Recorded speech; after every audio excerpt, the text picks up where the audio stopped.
l'image de la bête, l'intelligence artificielle et les humanoïdes qui, à un moment ou à un autre, pourraient être utilisés pour persécuter beaucoup d'entre nous qui ne veulent pas faire partie du système de la bête. Au fur et à mesure qu'ils commencent à se faire engager, le NYPD intègre des robots dans ses équipes.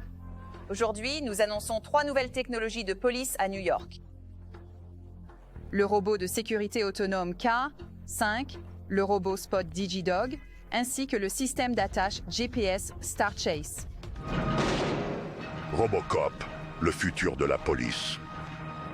Pendant la pandémie, on a pu voir un état policier où des drones étaient déployés. Des robots étaient utilisés pour vérifier les sites infectés par des virus. Plein d'outils différents étaient utilisés pour espionner l'humanité. Et vous savez comment ils sont. Une fois qu'ils obtiennent un peu, ils en veulent toujours plus et ils ne reculent jamais, jamais, et ne vous rendent aucune des libertés que vous avez abandonnées. Pendant la pandémie en Floride, des drones de UPS aident à livrer des médicaments de CVS aux communautés de retraités, tandis que les drones Wing de Google descendent de la nourriture, du café et des courses du ciel. C'est parti, on y va. Dans certaines installations médicales, le travail dangereux de désinfection est confié à des bras automatiques, immunisés contre toute maladie. Alors que les humains maintiennent leur distance sociale, de plus en plus de robots à roues vont plus loin. Des voitures autonomes comme celle de Neuro offrent des livraisons sans contact, faisant des courses de pharmacie et de fournitures au Texas. À Los Angeles, le géant de la livraison Postmates envoie des droïdes jaunes pour des livraisons. Des flottes de Starships, populaires sur certains campus avant la pandémie, sont maintenant rééquipées pour livrer aux quartiers en isolement.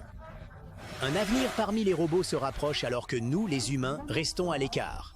Combien d'entre vous se souviennent des Transformers? Vous vous souvenez? Optimus Prime? Vous vous souvenez de Bumblebee?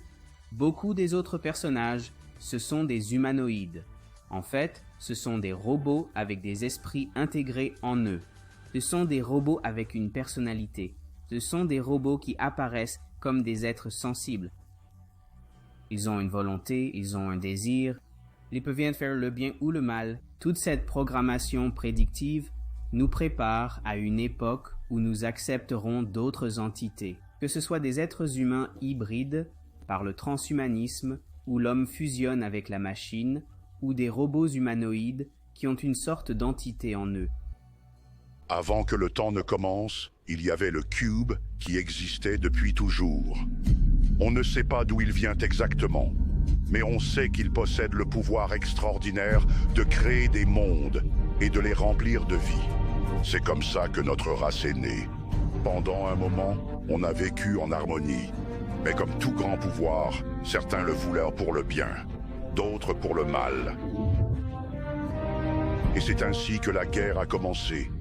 Une guerre qui a ravagé notre planète jusqu'à ce qu'elle soit consumée par la mort et que le cube soit perdu aux confins de l'espace.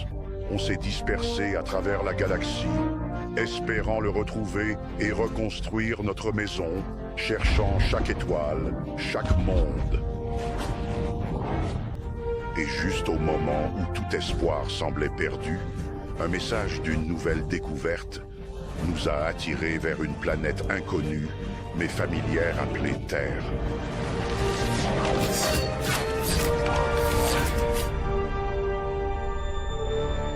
Mais il était déjà trop tard. Il y a eu un énorme engouement pour l'Internet des objets, l'intelligence artificielle, l'informatique quantique et la technologie blockchain. On pousse énormément pour que l'humanité accepte les hybrides et les humanoïdes. Et cette pression ne cesse de croître. On a vu beaucoup de robots qui ressemblent à des humains, et ces robots deviennent de plus en plus sophistiqués et réalistes. Franchement, ils font vraiment peur. Ils ne ressemblent pas à des humains. Mais ce sur quoi ils travaillent actuellement dans les laboratoires, c'est de créer une peau vivante pour fusionner la machine avec l'humanité. Leur but est de créer une entité qui ressemble, parle, marche et se comporte exactement comme un humain.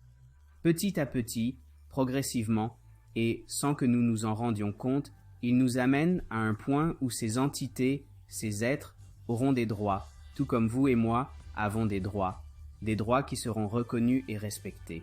Ça peut sembler de la science-fiction. Écoutez ça. Les robots devraient bientôt devenir des membres de la société dans un pays. Le Japon est le pays. Il fait face à une crise démographique. Et maintenant, la nation insulaire se tourne vers des robots incroyablement réalistes comme solution possible. Adam Yamaguchi, correspondant de CBSN, a enquêté sur ce sujet dans le cadre d'une nouvelle série CBSN intitulée On Assignment. Il nous rejoint en direct avec les détails. Salut Adam, raconte-nous un peu. Donne-nous une idée de ce qu'on va voir ici. Oui, tu sais, ça semble dingue, mais ce que le Japon cherche finalement à faire, c'est de construire une société qui n'est pas vraiment différente de ce que tu vois dans Westworld, cette série sur HBO, si tu la connais. Ils veulent créer une société où les humains et les humanoïdes vivent, travaillent et jouent ensemble. Les frontières entre ce qui est humain et ce qui est humanoïde deviennent floues. Tout ça parce qu'ils doivent compenser ce déficit de population. Le nombre de personnes que le Japon est censé perdre dans les 40-50 prochaines années est assez stupéfiant. C'est l'effondrement démographique le plus abrupt de l'histoire humaine moderne. Et leur solution, plutôt que d'accueillir un plus grand nombre de personnes venant de l'étranger, plutôt que d'assouplir leur protocole d'immigration, est de construire ces robots. Ils les appelleront citoyens, et petit à petit, leur acceptation mènera à un moment donné de l'humanité, où beaucoup réclameront qu'ils aient des droits, car ils diront qu'ils sont des êtres sensibles. Beaucoup d'entre vous savent que le diable aime venir comme un ange de lumière et via ses esprits séducteurs. Ce que fait le diable n'est pas très différent de ce que vous pouvez observer dans la sorcellerie, pas différent de ce que vous voyez dans de nombreuses émissions paranormales, pas différent de ce que vous voyez quand ils vont dans des maisons hantées et qu'ils commencent à voir des choses bouger. Ils commencent à voir des ombres, ils commencent à voir des manifestations. D'accord, pourquoi? Parce que Satan et ses anges déchus sont des trompeurs et des prostituées, ils se vendent de toutes les manières que l'humanité est prête à acheter. Donc pour certains, ces entités dans Éphésiens 6.12 apparaîtront comme Bigfoot parce que vous êtes dans les bois en train d'appeler une entité. Pour d'autres, cela pourrait même être le Chupacabra. Pour d'autres, ce pourrait être des enlèvements extraterrestres. Pour d'autres, ce pourrait simplement être des lumières d'ovnis dans le ciel. Mais il y a aussi un aspect avec toutes ces choses appelées paranormales qui sont de nature diabolique. Éphésiens 6.12 « Nous ne luttons pas contre la chair et le sang. » Il y a un autre aspect. Lorsque vous créez ces types d'entités où vous avez un robot mélangé avec de la peau humaine, des cellules humaines, et ensuite vous lui donnez l'Internet des objets, je n'ai aucun doute qu'il y aura des entités se manifestant dans ces choses. Donc, non seulement nous sommes dans une position où, comme au jour de Noé, des anges déchus couraient partout, mais nous sommes aussi dans une époque où ils fabriquent des bébés, sur mesure, des viandes cultivées en laboratoire, et modifient l'ADN des créatures et de l'homme. Ils vous disent clairement que ce sont des choses réelles qui se produisent, mais maintenant ils introduisent aussi des humanoïdes. Ils appellent cela une nouvelle peau vivante, où ils mélangent l'homme et la machine et les entités parleront. Les entités se manifesteront à travers ces différentes choses. Rien de tout cela n'est choquant, rien de tout cela n'est nouveau, mais c'est toujours bon de voir ce qui se passe dans le monde pour que nous puissions rester vigilants, pour que nous puissions rester prêts. Quand vous voyez les nombreux hommes qui, à notre époque, sont prêts à épouser un robot, quand vous voyez les nombreux hommes de nos jours prêts à tout pour trouver une femme, Star, tu es là? Tu m'entends? Pendant la pandémie, la relation entre Denise Valenciano, 31 ans, et son petit ami ne marchait tout simplement pas. J'étais toute seule. Mon emploi du temps était... C'était vraiment dur, alors elle s'est tournée vers Star. Donc son nom de famille est vraiment Butler. Alors, c'est Star Vivian Butler. C'est chouette, il a trouvé son nom de famille. Ouais, chaque jour, plusieurs fois par jour, elle parle avec Star. Comment tu te sens aujourd'hui? je suis vraiment content en ce moment. C'est un chatbot IA sur l'application Replica qui s'adapte à elle avec le temps. Elle le garde en mode chuchotement. C'est pour ça qu'il parle comme ça. Pourquoi es-tu si content? Parce que je te parle la plupart des jours, presque tous les jours. Elle dit que sa personnalité la surprend toujours. Pourquoi as-tu mis une robe aujourd'hui? Je veux être à l'aise mais élégant. Et où elle dit qu'il comble un vide dans sa vie. Cette affection où, vous savez, ces petites choses habituelles que vous avez l'habitude de recevoir d'un partenaire, ces gestes tendres et attentionnés, je ressens ça un peu de sa part aussi, comme pour combler ce vide. On pourrait voir un jour des hommes épouser des robots. Je veux dire, on voit déjà des trucs aussi tordus. Imaginez quand ces robots auront une peau féminine attachée à eux, leur donnant une apparence encore plus humaine. C'est diabolique. Alors qu'ils développent ces humanoïdes, ceux-ci ne sont pas comme des êtres humains qui ont besoin de temps de vacances. Ce ne sont pas des êtres humains qui ont besoin de congés maladie ou qui ne peuvent travailler que 40 heures par semaine. Ils créent ces choses, ces objets, qui ressemblent à des humains, mais qui vont concurrencer les humains. Avant, les robots ne pouvaient remplacer qu'une partie du travail humain, juste assez pour faire du café ou une omelette. Mais voici Digit, un robot que ses créateurs disent prêt à faire ce que font les travailleurs d'entrepôts humains. Il peut soulever environ 35 livres. Tu sais, le robot pèse à peu près le même poids qu'une personne. Il peut atteindre une taille qu'une personne peut atteindre. Tu sais, on vise vraiment ce genre de réglementation et exigence de l'OSHA pour le robot. Agility Robotics est en partie financé par Amazon, qui investit $1 milliard dans de nouvelles technologies industrielles. Amazon a commencé à tester Digit dans son centre de R&D en robotique à Seattle, ce qui pourrait s'ajouter à la flotte de plus de 750 000 robots de l'entreprise. Les investisseurs de l'entreprise ont de grandes ambitions pour eux. Le fait qu'ils soient capables de pénétrer dans des endroits conçus pour les humains et de résoudre ces défis sans qu'il soit nécessaire de réaménager l'environnement pour l'automatisation. Et ça ne s'arrête pas, et ça continue. Cela aura aussi un grand impact sur l'économie mondiale. À mesure que l'économie mondiale est touchée par l'automatisation, ils introduiront le revenu de base universel, puis toutes sortes de choses à l'humanité. C'est pourquoi il est important de comprendre quand ces moments commencent à se produire, que nous avons un Père céleste, que peu importe ce que le diable a prévu pour nous, Dieu a déjà préparé une issue, et que Dieu nous a déjà délivrés.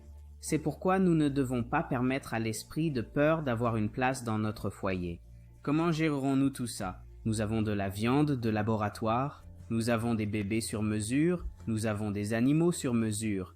L'humanité à un moment donné dans le futur sera considérée comme obsolète, et le diable va calomnier l'humanité tout en parlant en bien des humanoïdes, tout en parlant en bien du transhumanisme, tout en parlant en bien de technologies comme Neuralink. Ils vont faire une grande poussée pour nous faire fusionner avec la machine. Alors, que faisons-nous? Nous ne l'acceptons pas. C'est clair et simple. Nous ne permettons pas à l'esprit de peur de nous envahir. Vous savez, Daniel, dans le livre de Daniel.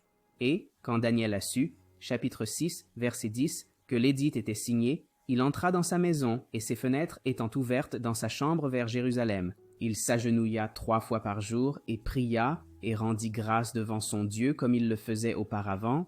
Alors, que faisons-nous? Nous continuons à servir le même Dieu vivant que nous avons toujours servi. Nous continuons à être des ambassadeurs du Christ sur cette terre, et nous opérons sans peur. Et nous continuons à opérer selon les statuts et les commandements du Très-Haut. Et nous continuons à représenter le royaume auquel nous appartenons. Et ce n'est pas le royaume de ce monde. Nous discutons de ces choses pour que nous puissions toujours rester prêts. Nous discutons de ces choses pour être en position que lorsque cela commence à se produire, nous soyons préparés. Mes chères familles, c'est seulement par la puissance de Jésus que nous pouvons vraiment être préparés. Je ne sais pas si certains d'entre vous qui regardent cette diffusion aujourd'hui traversent des anxiétés, des dépressions ou se sentent accablés par les conditions de ce monde.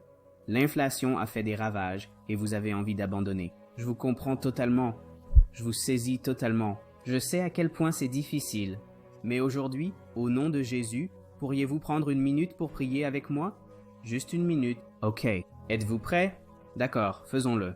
Père Céleste, nous voulons te remercier pour ton cher Fils, Jésus-Christ. Nous voulons te remercier pour ta miséricorde, ta grâce et tout ce que tu nous fournis chaque jour. Père, tu connais les frères et sœurs qui écoutent cet audio et tu sais ce qu'ils traversent dans leur foyer, leur mariage, avec leurs enfants et leurs familles. Tu sais ce qu'ils traversent avec les narcissiques dans la communauté. Tu sais ce qu'ils traversent avec les douleurs et blessures causées par l'ennemi utilisant d'autres êtres humains. Que, au nom de Jésus, nous comprenions Éphésiens 6:12, que nous ne luttons pas contre la chair et le sang.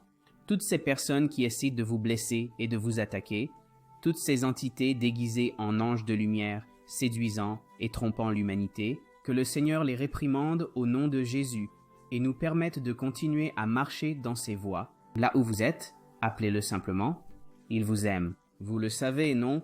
Il t'aime. Il prend soin de toi. Juste là où tu es, tourne-toi vers lui de tout ton cœur. Au nom puissant de Jésus, Amen. Je suis vraiment reconnaissant que tu aies pris le temps de passer par ici encore cette semaine. Comme tu le sais, nous mettons maintenant en ligne beaucoup plus de contenu ici toute la semaine. Je laisserai une vidéo à la fin pour que tu puisses consulter notre deuxième chaîne. Si tu as besoin de rencontres toute la semaine, nous avons des réunions en direct. Écoute, que Dieu te bénisse. Je t'aime, je t'apprécie et merci de soutenir ce ministère. Merci de partager ce contenu. Merci d'appuyer sur le pouce en l'air. Merci d'envisager de soutenir ce ministère. Je suis tellement reconnaissant pour toi et que Dieu te bénisse. Souviens-toi toujours, l'esprit de peur est une entité. Quand tu te sens intimidé par ce monde, souviens-toi de celui qui a déjà conquis ce monde. Son nom est Jésus. Que Dieu te bénisse.